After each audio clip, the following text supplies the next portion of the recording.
जय हिंद। कैसे हैं आप सभी? आशा करता हूँ बहुत ही अच्छे होंगे। इस वीडियो में हम आपके लिए लेकर आए टॉप साइंस क्वेश्चन। ये ऐसे क्वेश्चन है जो बार बार एग्जाम में पूछते हैं। तो किसी भी एग्जाम की तैयारी कर रहे हैं जहां पर साइंस पूछा जाता है या क्वेश्चंस आपसे पूछ सकता है। इस वीडियो की शुरुआत करते हैं। जो भी क्वेश्चन है इंपॉर्टेंट और सिलेक्टेड है, आपके एग्जाम में आपसे पूछ सकते हैं। चलिए देखते हैं पहला क्वेश्चन क्या पूछा है आपसे। पहला क्वेश्चन पूछा है, इनमें से किस उपकरण में केवल उत्तल लेंस का प्रयोग होता है? आपसे पूछा है कि इनमें से किस उपकरण में केवल उत्तल लेंस का प्रयोग होता है, बताइए राइट आंसर क्या हो जाएगा। राइट आंसर कमेंट बॉक्स में लिख दीजिए। तो राइट आंसर जो हो जाएगा वो हो जाएगा ऑप्शन सी, माइक्रोस्कोप। इस प्रश्न का राइट आंसर हो जाएगा माइक्रोस्कोप में केवल उत्तल लेंसों का उपयोग किया जाता है। इसमें दो मुख्य लेंस होते हैं। एक होता है ऑब्जेक्टिव लेंस जो वस्तु को बड़ा करता है, और एक होता है आईपीस लेंस जो उस छवि को और बड़ा करता है। दोनों ही उत्तल लेंस के होते हैं। बाकी ऑप्शन दिया है कार हेडलाइट, तो इसमें अवतल लेंस का उपयोग होता है ताकि प्रकाश दूर तक जाए। फ्लैश लाइट की बात करें तो इसमें परावर्तक दर्पण और कभी कभी प्लोनो कॉन्वेंस लेंस का संयोजन होता है। और बायोस्कोप जो दिया है ऑप्शन में, इसमें भी लेंस का संयोजन होता है, केवल उत्तल लेंस नहीं। अब चलते हैं अगले प्रश्न की ओर, देखते हैं अगला प्रश्न क्या पूछा है आपसे। अगला प्रश्न पूछा है गोलाकार दर्पण। गोलाकार दर्पण जिसका परावर्तक सतह बाहर की ओर उभरी हुई होती है कहलाता है, क्या कहलाता है? आपसे पूछा है, बताइए राइट आंसर क्या हो जाएगा। तो राइट आंसर हो जाएगा ऑप्शन सी, उत्तल दर्पण। इस प्रश्न का राइट आंसर हो जाएगा उत्तल दर्पण। वह गोलाकार दर्पण है जिसकी परावर्तक सतह बाहर की ओर उभरी हुई होती है। यह दर्पण हमेशा आभासी, सीधी और छोटी छवि बनाता है। इसका प्रयोग गाड़ियों के साइड या रियर व्यू मिरर में किया जाता है ताकि अधिक क्षेत्र दिखाई दे सके। अब चलते हैं अगले प्रश्न की ओर, देखते हैं अगला प्रश्न क्या पूछा है आपसे। अगला प्रश्न पूछा है, यदि किसी प्रतिबिंब का आवर्धन -0.65 है तो उस प्रतिबिंब की प्रकृति क्या होगी, बताइए राइट आंसर क्या हो जाएगा। तो राइट आंसर हो जाएगा ऑप्शन डी, वास्तविक, उल्टा और छोटा होगा। चलिए डिटेल में जान लेते हैं। तो आपसे कहा है यहाँ पर कि किसी प्रतिबिंब का आवर्धन यानी कि मैग्निफिकेशन, एम का मान जो दिया हुआ है वह ऋणात्मक दिया हुआ है। अगर ऋणात्मक होगा तो प्रतिबिंब वास्तविक और उल्टा होगा। अगर यहीं पर धनात्मक होता तो प्रतिबिंब आभासी और सीधा होगा। तो इसलिए प्रतिबिंब वास्तविक और उल्टा होगा।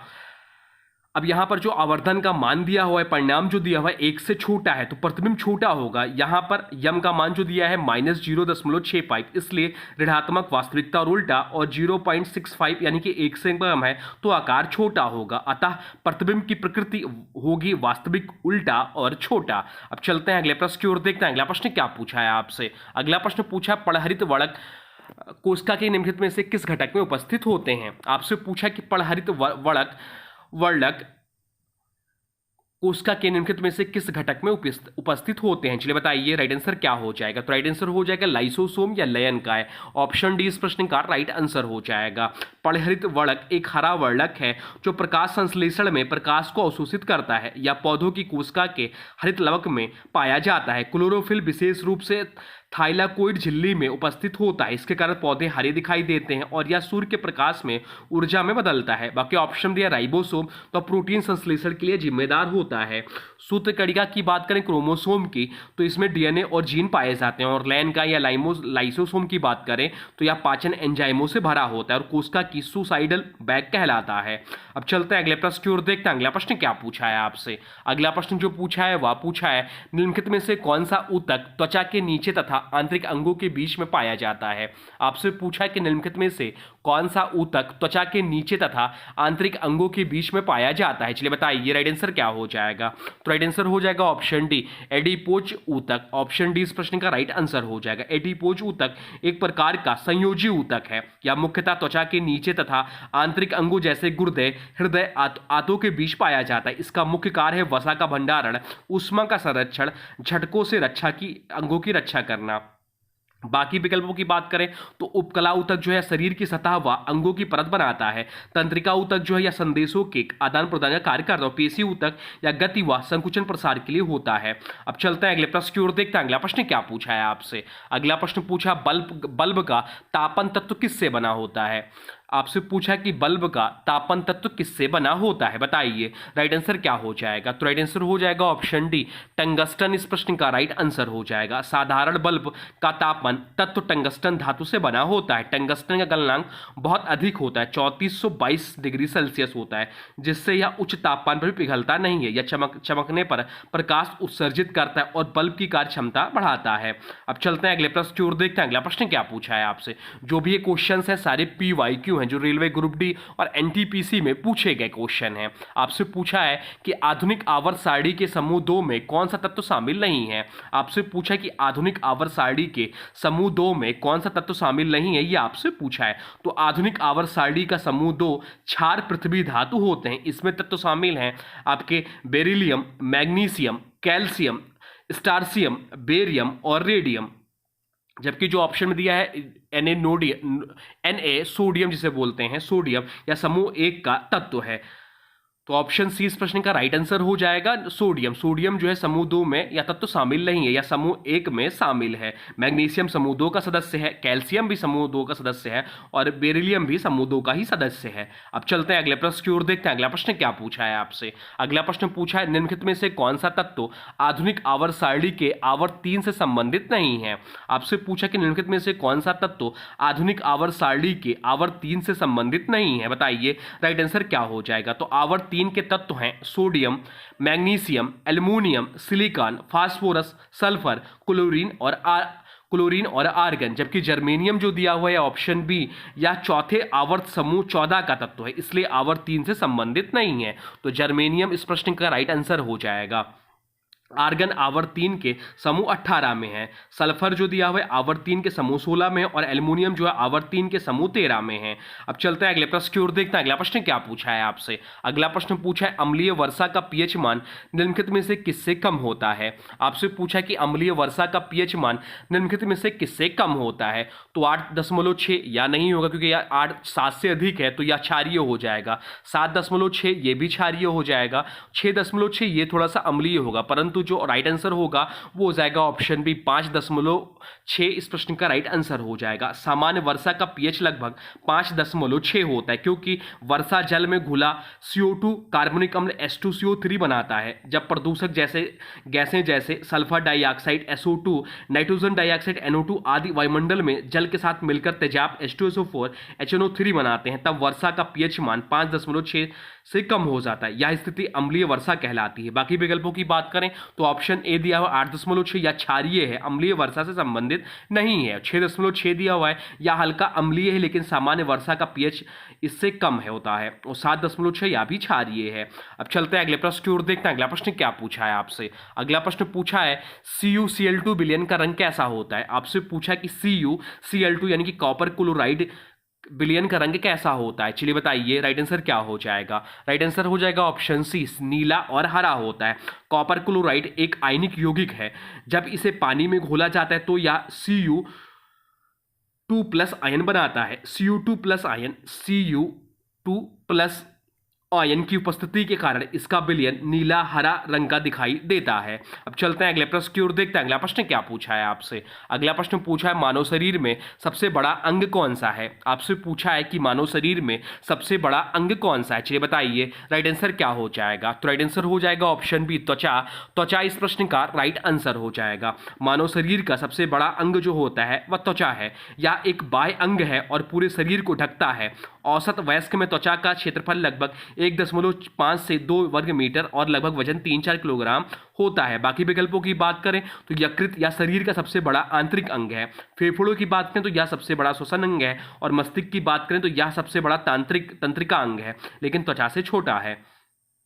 अब चलते हैं अगले प्रश्न की ओर, देखते हैं अगला प्रश्न क्या पूछा है आपसे। अगला प्रश्न पूछा है पौधों में जल का ऊपर की ओर उठना मुख्यतः किस बल के कारण होता है। आपसे पूछा कि पौधों में जल का ऊपर की ओर उठना मुख्यतः किस बल के कारण होता है, चलिए बताइए राइट आंसर क्या हो जाएगा। राइट आंसर हो जाएगा ऑप्शन सी, वाष्पोत्सर्जन खिंचाव इस प्रश्न का राइट आंसर हो जाएगा। पौधों में जड़ों से पत्तियों तक जल का ऊपर उठना मुख्यतः वाष्पोत्सर्जन खिंचाव से होता है। जब पत्तियों से जल वाष्पित होता है तो पत्तियों में नकारात्मक दाब उत्पन्न होता है। यह खिंचाव जाइलम में जल स्तंभ को ऊपर की ओर खींचता है या सहसंजन आसंजन सिद्धांत पर आधारित है। अब चलते हैं अगले प्रश्न की ओर, देखते हैं अगला प्रश्न क्या पूछा है आपसे। अगला प्रश्न जो पूछा है वह पूछा है डीएनए फिंगर प्रिंटिंग तकनीक का आविष्कार किसने किया था। आपसे पूछा है कि डीएनए फिंगर प्रिंटिंग का तकनीक का आविष्कार किसने किया था, बताइए। राइट आंसर क्या हो जाएगा? राइट आंसर हो जाएगा ऑप्शन बी, एलेक जेफरीज। इस प्रश्न का राइट आंसर हो जाएगा। डीएनए फिंगर प्रिंटिंग यानी डीएनए फिंगर प्रिंटिंग तकनीक का आविष्कार 1984 में सर एलेक जेफरीज ने किया था। इसका उपयोग व्यक्ति की पहचान, प्रत्युत्तर परीक्षण, फोरेंसिक जांच और अपराध विज्ञान में किया जाता है। यह तकनीक डीएनए के variable number of tantrum repeats पर आधारित होता है। बाकी विकल्पों की बात करें तो जेम्स वाटसन दिया है, वो जेम्स वाटसन और फ्रांसिस किक ने साथ डीएनए की डबल हेलिक्स रचना का पता लगाया। अलेक्जेंडर फ्लेमिंग की बात करें तो पेनिसिलिन की खोज की थी और चार्ल्स डार्विन ने विकासवाद के जनक कहे जाते हैं। चलते हैं अगले प्रश्न की ओर, देखते हैं अगला प्रश्न क्या पूछा है आपसे। अगला प्रश्न पूछा है सूर्य के प्रकाश का कौन सा रंग सबसे अधिक अपवर्तित होता है। आपसे पूछा है कि सूर्य के प्रकाश का कौन सा रंग सबसे अधिक अपवर्तित होता है, बताइए। राइट आंसर क्या हो जाएगा? राइट आंसर हो जाएगा ऑप्शन डी, बैगनी। इस प्रश्न का राइट आंसर हो जाएगा। श्वेत प्रकाश जब प्रिज्म या वायुमंडल में प्रवेश करता है तो विभिन्न रंगों में अपवर्तन होता है। अपवर्तन की मात्रा प्रकाश की तरंग दैर्घ्य पर निर्भर करती है। बैगनी रंग की तरंग दैर्घ्य सबसे छोटी होती है, इसका लगभग 400 नैनोमीटर होता है, इसलिए सबसे अधिक अपवर्तित होती है। लाल रंग का तरंग दैर्घ्य सबसे ज्यादा होता है, यानी कि 700 नैनोमीटर लगभग होता है, इसलिए सबसे कम अपवर्तित होता है। अब चलते हैं अगले प्रश्न की ओर, देखते हैं अगला प्रश्न क्या पूछा है आपसे। अगला प्रश्न पूछा है श्वसन क्रिया में सबसे पहले कौन सी गैस अवशोषित होती है। आपसे पूछा है कि श्वसन क्रिया में सबसे पहले कौन सी गैस अवशोषित होती है, बताइए। राइट आंसर क्या हो जाएगा? राइट आंसर हो जाएगा ऑप्शन बी, ऑक्सीजन। इस प्रश्न का राइट आंसर हो जाएगा। श्वसन क्रिया के दौरान फेफड़ों में वायु पहुंचती है। एल्यूविलाई यानी कि फुसफुस की थैली की झिल्ली से ऑक्सीजन यानी कि O2 सबसे अधिक अवशोषित होकर रक्त में प्रवेश करती है। रक्त में यह हीमोग्लोबिन से मिलकर ऑक्सी हीमोग्लोबिन बनाती है। इसके बाद रक्त या ऑक्सीजन शरीर की कोशिकाओं तक पहुंचाता है। वहीं कार्बन डाइऑक्साइड CO2 शरीर से बाहर निकाली जाती है। अन्य विकल्पों की बात करें तो नाइट्रोजन जो है या वायुमंडल में सबसे अधिक 78% होती है, लेकिन श्वसन में उपयोग नहीं होती। कार्बन डाइऑक्साइड की बात करें तो यह तो श्वसन का अपशिष्ट है जो बाहर निकलते। हीलियम की बात करें या निष्क्रिय गैस, श्वसन क्रिया में कोई भूमिका नहीं है। अब चलते हैं अगले प्रश्न की ओर, देखते हैं अगला प्रश्न क्या पूछा है आपसे। अगला प्रश्न पूछा है ध्वनि तरंग किस माध्यम में सबसे तेज गति से चलती है। आपसे पूछा है कि ध्वनि तरंग जो है किस माध्यम में सबसे तेज गति से चलती है, बताइए। राइट आंसर क्या हो जाएगा? तो राइट आंसर जो हो जाएगा वो हो जाएगा ऑप्शन डी, ठोस। ठोस इस प्रश्न का राइट आंसर हो जाएगा। ध्वनि तरंग यांत्रिक तरंग है जो माध्यम के कणों के दोलन द्वारा चलती है। निर्वात में यह बिल्कुल नहीं चल सकती। ध्वनि की चाल माध्यम की घनत्व और लोच पर निर्भर करती है। सबसे तेज गति ठोस में है और फिर द्रव और सबसे धीमी गैस में होती है। उदाहरण के तौर पर इस्पात में ध्वनि की चाल जो होती है वह 5960 मीटर प्रति सेकंड होता है, जल में 1500 मीटर प्रति सेकंड होता है और वायु में 343 मीटर प्रति सेकंड होता है। अब चलते हैं अगले प्रश्न की ओर, देखते हैं अगला प्रश्न क्या पूछा है आपसे। अगला प्रश्न पूछा है विद्युत धारा की एसआई इकाई क्या है। आपसे पूछा है कि विद्युत धारा की एसआई इकाई क्या है, चलिए बताइए। राइट आंसर क्या हो जाएगा? राइट आंसर हो जाएगा ऑप्शन सी, एम्पियर जो है विद्युत धारा की एसआई इकाई है। बाकी विकल्पों की बात करें तो वोल्ट जो है या विद्युत विभवांतर की एसआई इकाई है, वाट जो है या शक्ति की एसआई इकाई है और कूलाम्ब जो है या विद्युत आवेश की एसआई इकाई है। अब चलते हैं अगले प्रश्न की ओर, देखते हैं अगला प्रश्न क्या पूछा है आपसे। अगला प्रश्न पूछा है रक्त का थक्का जमाने में कौन सा विटामिन सहायक है। आपसे पूछा कि रक्त का थक्का जमाने में कौन सा विटामिन सहायक है, चलिए बताइए। राइट आंसर क्या हो जाएगा? तो राइट आंसर जो हो जाएगा वो हो जाएगा ऑप्शन सी, विटामिन के। इस प्रश्न का राइट आंसर हो जाएगा। विटामिन के रक्त का थक्का जमाने में अत्यंत महत्वपूर्ण भूमिका निभाता है। या प्रोथ्रोम्बिन जैसे थक्के बनाने वाले कारकों के निर्माण में सहायक है। इसकी कमी होने पर रक्त स्त्राव अधिक होने लगता है। विटामिन के हरे पत्तेदार सब्जियों, ब्रोकली, फूल गोभी और दालों में पाया जाता है। अब चलते हैं अगले प्रश्न की ओर, देखते हैं अगला प्रश्न क्या पूछा है आपसे।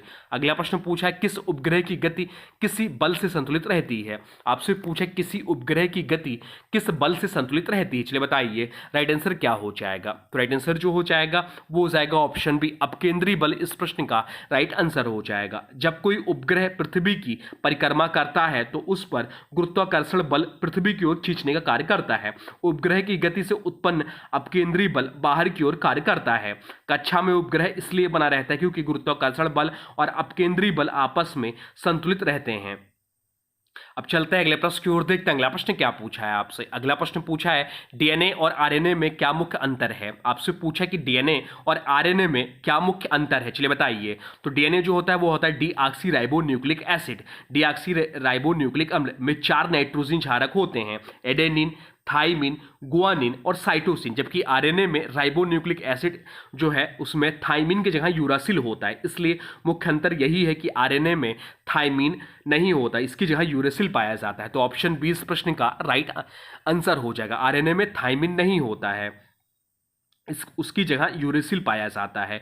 तो ये रहे आपके टॉप साइंस क्वेश्चन जो आपके एग्जाम की दृष्टि से बहुत ज़्यादा महत्वपूर्ण है रेलवे के एग्जाम के लिए। अब आज के वीडियो से प्रश्न है, इसका राइट आंसर आप लोगों को कमेंट बॉक्स में बताना है। आज के वीडियो से प्रश्न है रक्त का थक्का जमाने में कौन सा विटामिन सहायक है। आपसे पूछा कि रक्त का थक्का जमाने में कौन सा विटामिन सहायक है। इस विटामिन का वैज्ञानिक नाम भी कमेंट बॉक्स में लिख दीजिएगा और राइट आंसर भी कमेंट बॉक्स में बता दीजिएगा। और हाँ देखिए, अभी तक आपने वीडियो को लाइक नहीं किया है तो प्लीज़ वीडियो को लाइक कर दीजिए और चैनल पर नए हैं चैनल को सब्सक्राइब भी कर लीजिए।